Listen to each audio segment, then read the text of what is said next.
And so there's some applause coming in for you, Lara, there as well as we get going. And so, Lara, welcome. So Lara is head of product design at Bumble, and she leads in a highly collaborative and diverse team and empowers Bumble in their mission to build healthy and equal relationships, something very welcome in this world. And previously, she's done all sorts of wonderful stuff at TransferWise, HSBC, Mitsubishi, and Sky. And thank you very much indeed, Lara, for joining us. And hopefully you'll be able to screen share. Hi, yeah, let me get the technicals sorted. Okay, let's see if I can share my screen. I'm trying to do like some fancy thing here with sharing a part of the screen. If it doesn't work, you guys can let me know. Okay, let me check if it's working. Can you guys see only like the slides? I think that's now looking good, Lara. Okay, great. So hi guys, I'm so happy to be here today. I want to thank the folks at GEM for inviting me and for listening to this talk. Before we start, if you haven't already, maximize the video, clicking on the icon on the bottom right, so you can see my slides in more detail. And make sure to mute the sounds from the audience so you can hear me, and then you can unmute at the end to hear what people are saying. Okay, so this is a super personal talk for me. It's not a collection of tips or a case study, is rather a collection of stories that you will hopefully relate to and learn from. And to start, I want to tell you about me and my family and why belonging means so much to me. So this is me at age 6, looking very grumpy. I was actually quite smiley as a kid. I grew up in Brazil. And I moved from place to place with my family to find job opportunities. So I spent most of my early childhood without any friends. And I didn't really feel like I belonged anywhere. This really shaped me as a person. I am to this day very attached to my family and very distant from everyone else. And I also don't have a lot of objects from childhood. And about 6 years ago, our family took our nomadic ways to the extreme, and we sold all our things and moved from Brazil to London together. And we only carried a few suitcases and our dog. And these are my lovely parents, Renise and Antonio. Before we moved here, my mom was a school teacher in Brazil and my dad was a cab driver.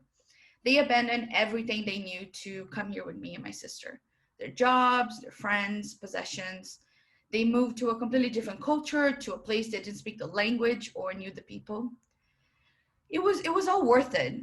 We found a better way of life with more opportunities and a chance to enjoy things we never had access to before. But their experiences in London have been almost the opposite of mine. We started in the same place as immigrants. This already makes our experiences in the UK different from other people. But because I'm fluent in English, I was able to engage with people everywhere I went, while they had to ask for my help to even go to the doctor. I'm also young, and it's easier for me to embrace new habits, try new foods, and assimilate to a new culture. But my parents are older and they have a harder time assimilating. I was also able to build a career here and grow to be where I am now. My parents couldn't find steady jobs and their qualifications were not valid here. So while I was feeling this great sense of belonging to British culture, its people, its way of life, they felt other, different. Even though London was not outright rejecting them, they didn't feel like they belonged here. It was a weird feeling that they couldn't explain. But they have recently moved to Portugal and they're now much happier. But their journey showed me how belonging is not as straightforward as I thought as a child. It's not about how long you live in a place or how many friends you have.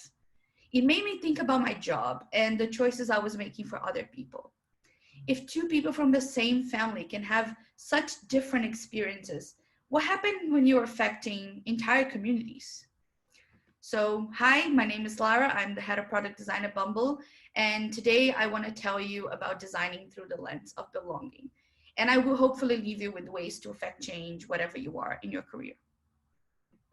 But why should we care about belonging as designers? Well, I want you to close your eyes and think about a moment in your life when you truly felt like a part of something. family, a group of friends, a team, a community, or even in society. When you felt listened to and appreciated, valued. What did that feel like? Bask in that feeling for a second. This is what belonging feels like. And this is what we should be designing for. It's an amazing feeling that we only feel every so often. In tech, we get to decide who gets this amazing feeling while using our products. We define who our users are and everyone else who's left out. We get to decide if belonging is a right or a privilege and how much we care about the needs of those at the margins. And this is a lot of power, guys. It's like we're defining things that affect people's lives directly. And while with great power comes great responsibility. When we design a product, we take into consideration a lot of ways in which we're different. So we can define who our target audiences are. These are some of the categories we might think of. But in society, there's a default setting for each of these that we condition to imagine. If you think about a person in the US, for example, you might imagine this: white, cis male, straight, young, middle class, able-bodied, neurotypical, Christian, Western, American, speaks English, thin. And of course that might vary, but we're conditioned to imagine at least some of these every time. And most of the time, people who fall outside of this default setting get neglected or completely excluded. So what happens when you design for the average? What is the high stakes here? Let me tell you another story. When I moved to the UK, I had to open a bank account. So I got my things and I went to the bank. They told me you need a proof of address. And I was like, no problem, here it is. And I gave them a bill with my name on it. This is how it was written on the bill. The bank said, well, we can use that because your surname doesn't match the name on your ID. I was very confused. I was like, this is how my name was on my ID. Couldn't they work out that it was the same name abbreviated? But I went home and I called the company to sort it out, see if they could put my full name on my bill. They said my name was just too long. It was not possible. There was nothing they could do, is how the system worked. I even remember one woman on the phone suggesting I change my name so things would be easier for me. I just felt awful. I felt completely excluded. At the end, I managed to get a bank account, but I had to do a lot more than other people. It felt like I was being punished for being different. And then I started talking to others about it and discovered that many immigrants had the same issues with their names. Names that were too long like mine or too short, or they meant a curse word in English. Maybe they had a hyphen or an accent. They might have small multiple words, or they meant a command to a computer. There were countless stories of moving from a country where your name was just a name to a country where it was an error. And we all felt equally excluded, like something was wrong with us, like we didn't belong here. Because when we're dealing with a product or a system, we think it is perfect. It's not human. So it takes all of us into account, right? Well, most of the time is designed for an average imagined person, and it leaves a lot of us out. So remember that to design to give others this amazing feeling of belonging, you need to realize that there is no average. We're all unique, and so should be the products we use. There's no one fits all solution. So now you're designing for your non-average user, great. But what happens if you try to solve their problems based on assumptions about them? Well, this is Teresa Lepore. During the 2000 US elections, she was a government worker in the Palm Beach County in Florida, if you don't know. And she had a job to do. She needed to create the ballots where people would vote, including choosing between George W. Bush and Al Gore for president. But she had a big problem. There were too many candidates in her county, and the usual ballot design just didn't fit all of them. The easiest solution would be to make the name smaller, but Teresa wanted to make sure elderly voters, most of the electorate in Florida, could read the names easily. She wanted to make sure they felt included and empowered to fulfill their civic duty. It was a noble goal. She wanted to help them belong. So she chose this design with candidates on both sides of the ballot alternating. What she didn't know at the time was that it would have a huge impact on the election. There were two ways you could read this ballot. The intended way was from top to bottom. So you would read Bush as number 1, this guy named Pat Buchanan on the right as number 2, and then Al Gore as 3, and so forth. So if you wanted to vote for Al Gore, you would punch hole number 3. But you could also read it left to right, all the candidates on the left, then all the candidates on the right. So if you wanted to vote for Al Gore, you would count 1 for Bush, 2 for Al Gore, and you would punch the second hole, not the third. Well, over 2,000 Democrats said they meant to vote for Al Gore, but voted for Pat Buchanan due to the design. They wanted to vote on hole 2 because they thought it was Al Gore, but it was actually a different guy. And Bush ended up winning that electorate by 537 votes on the latest count. And the election was so close that this one county was a deciding factor that gave Bush the election. Louis Franco, the Florida House Democrat leader at the time, said, "Not many people can say they changed the history of the world, but Teresa Laporte can say that. Her design has possibly changed who would become the president of the United States. Tell me about impact," right? The lesson here is that to solve your users' problems, so she wanted to design for elderly voters, you can't just assume to know what they need. You need to involve them in the process and test solutions to make sure you're not affecting their experience and everyone else's in an unintended way, and maybe changing the world by accident. So you can see how belonging is actually really important and has huge consequences to people's lives, whether you care or not about it. But how do we design for belonging? A year ago, I joined a mission-driven company called Bumble. If you don't know Bumble, it's the parent company of 2 of the world's largest dating and connection apps with millions of users across the globe. Our mission is to provide the most inclusive and empowering way to connect. And our 2 apps are Badoo and Bumble. I lead the product design team for the Bumble app. That's me there. Hi. The Bumble app is a social networking app that connects people across dating, friendship, and professional networking. And no matter the type of relationship, at Bumble, women make the first move. Connecting with others makes us very vulnerable, and even more so if you're part of a group that is not seen as the target user by most. It can easily leave you feeling rejected and different. Because of our mission of inclusivity and empowerment, and because we're women first by design, we could never settle for designing for the average. It's part of our ethos to help people belong in their journey to build relationships.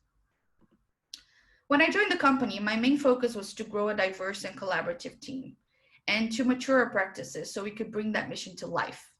We had 1 designer dedicated to the Bumble app at the time, and although he was great, a solo designer brings only 1 perspective. We had to grow the right way. This meant evolving our hiring processes and seeking diverse perspectives.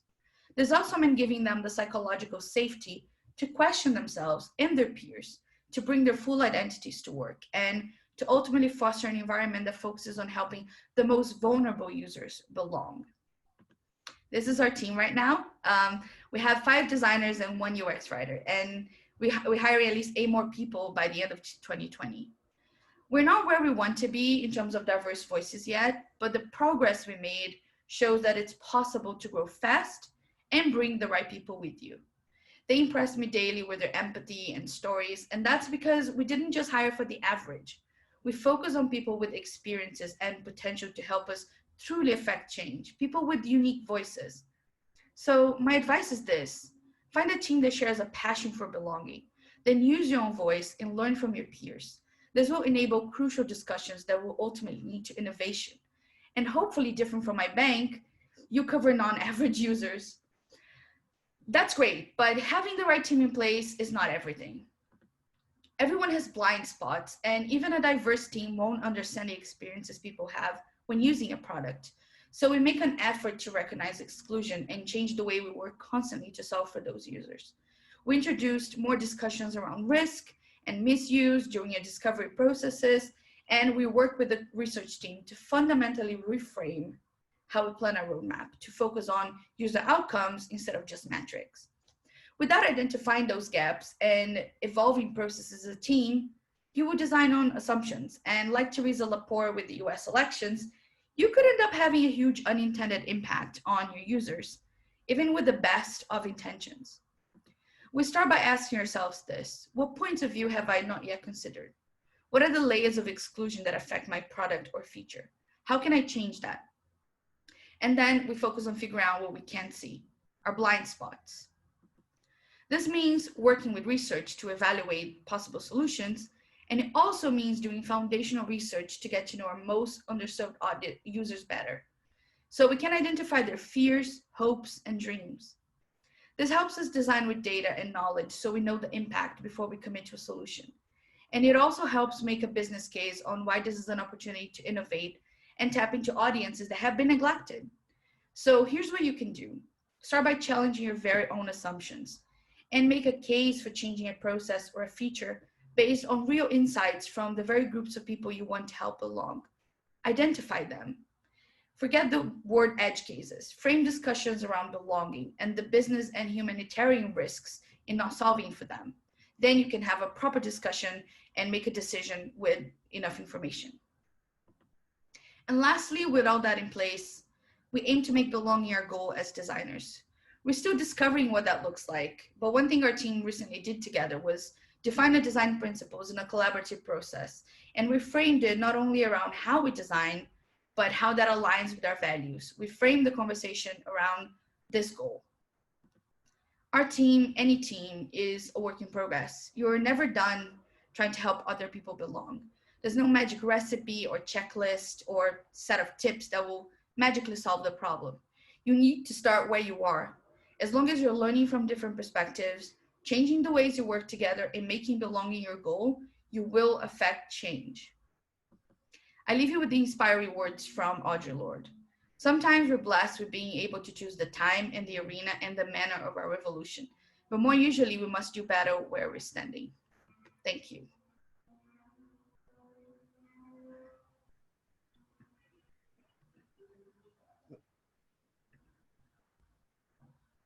Thank you so much, Lara. And so, yes, a very inspiring talk. Thank you very much. And yeah, what a marvelous project you have on your hands. And so, as again, throw your questions into the chat for Lara, and let's give her a massive round of applause. Get on the hearts and the claps. That's the spirit.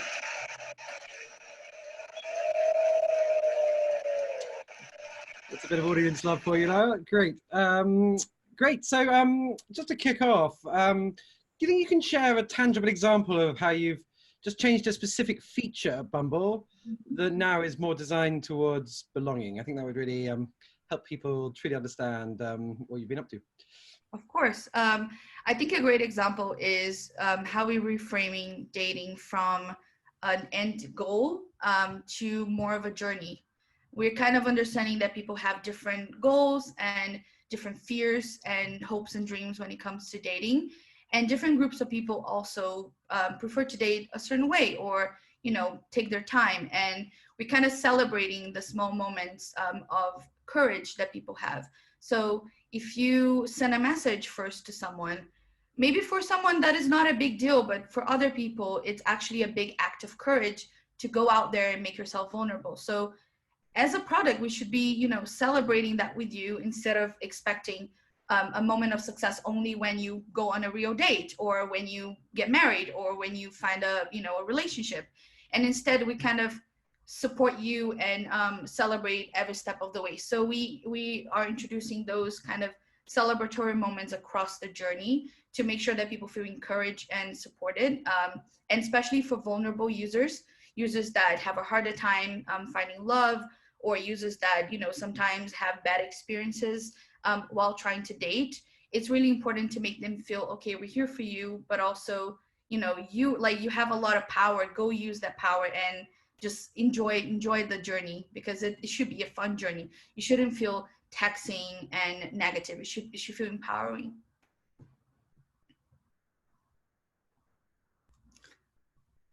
Schoolboy, I'm muting on Zoom there. Yeah, I hear the intent there. And could you just name a very specific feature of how you've helped somebody who maybe finds, dating intimidating or a struggle to experience success along the way? I think we have quite a few things that we are working on at the moment. I don't want to share too much because a lot of it is still under wraps.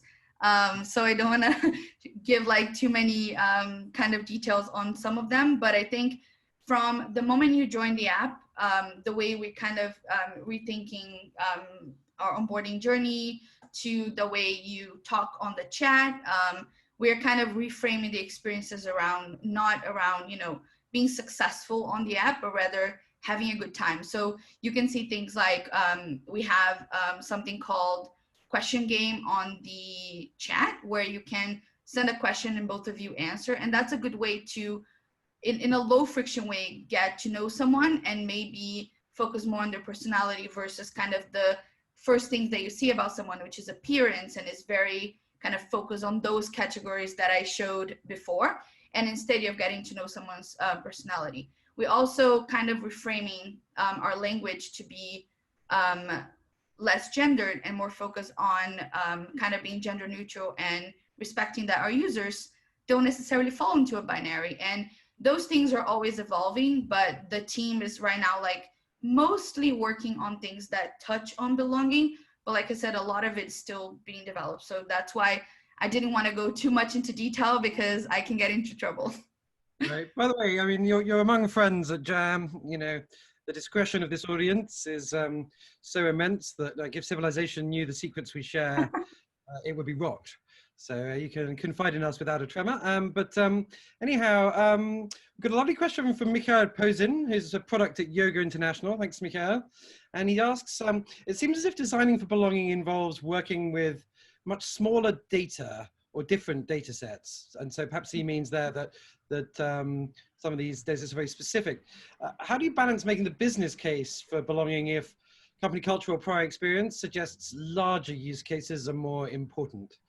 And so, you know, you're fixing micro problems for specific communities and experiences, but there is, of course, the holistic one. So how do you balance those two? That's a really good question. I think, again, like we assume that there is this majority that we're solving for, and then there's these tiny minorities.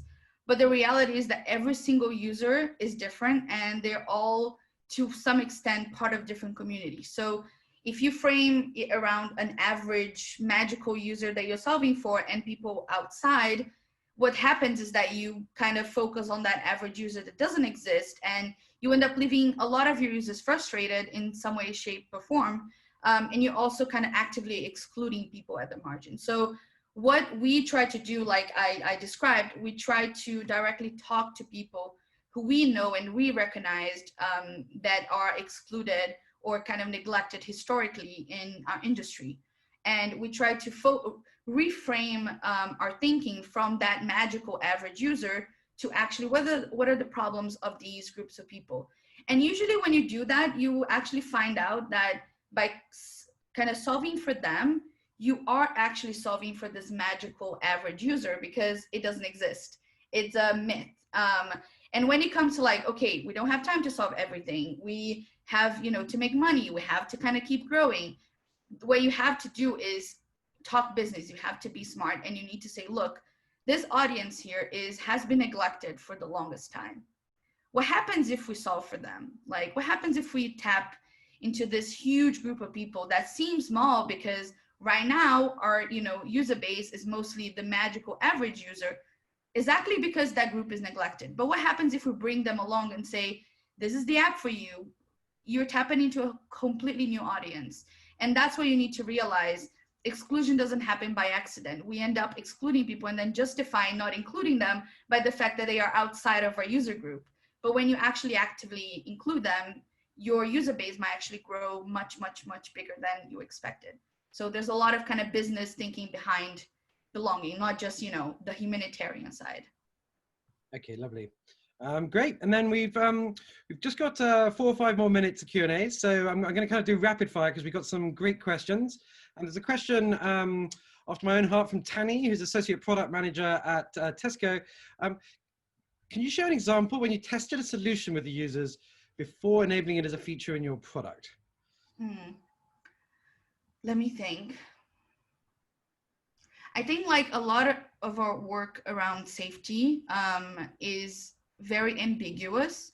So everything that we do, so for example, if we want to test a feature for checking up, like after you start chatting and you want to check up with your users and see is everything going well, any problems, and you need to know, okay, will people even feel like it's Bumble's role to do that?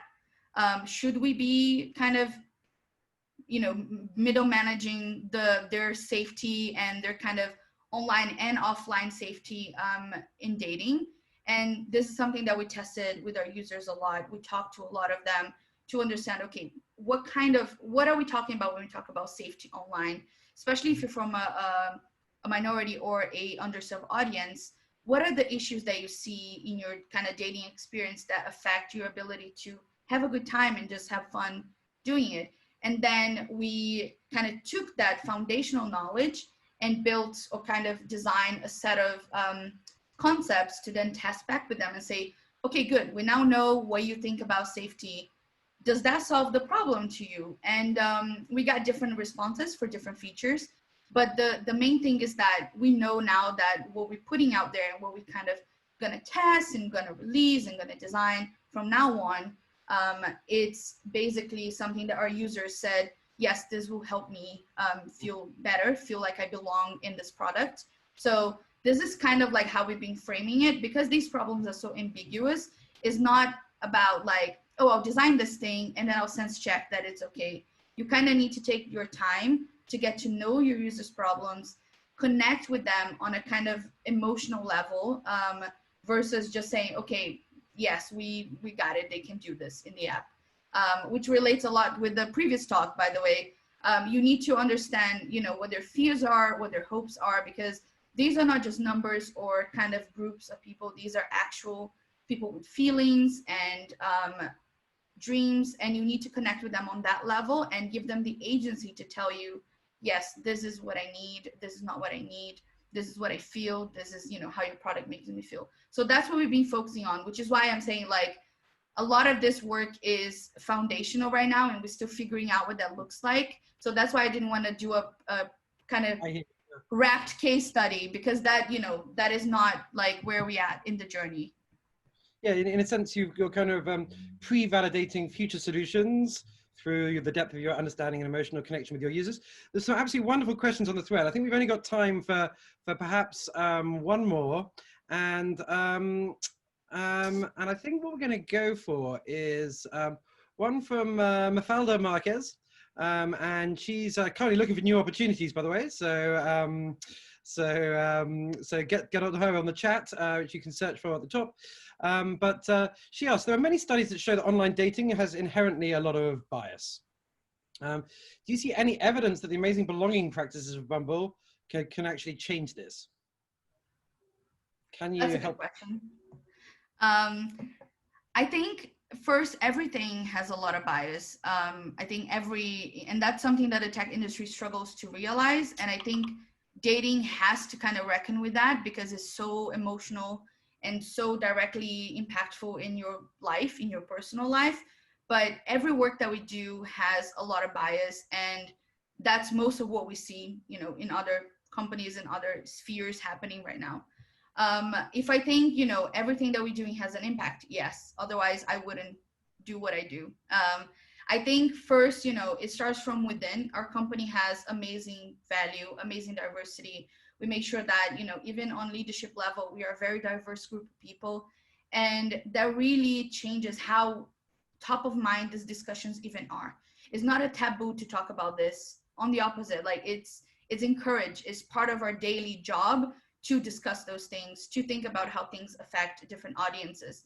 And the impact for me is that instead of designing by thinking, okay, how can I, do this functional thing here that I'm trying to do, everything that we do on a daily basis is framed around how can we make this journey better for everyone that we design for, especially people who are more vulnerable. So the impact is that we're designing for them. And in the short term, that might mean a few new features, but hopefully in the long term, it will mean that we'll be able to shift some of those behaviors and some of those paradigms of online dating.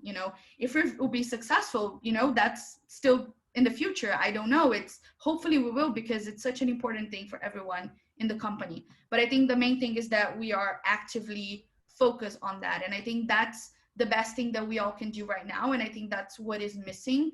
There's no magic recipe. There's no, yes, let's do that next month, solved. But if we all did that, and if we all focus on that a bit more, maybe things wouldn't be so bad in a lot of areas of tech right now, which where we ended up.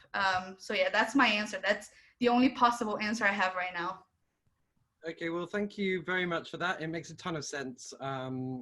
You're, you achieve by trying, and with the focus on culture and diversity and really understanding all of the little niche bases within your user base, you're inevitably going to make great practice. And I suddenly know from my own brief and inglorious experience with online dating that the bias against asymmetrical faces, which led to no messages ever, was a deep injustice, which I'd like you to fix. Great. Well, anyway, thank you, Lara. We're gonna move on, but I'm just gonna turn on the applause so that everyone can give you a big round of applause. Thank you, Lara. And so you can hear the audience Thank you, guys. congratulating you now on your marvelous talk. Thank you so much.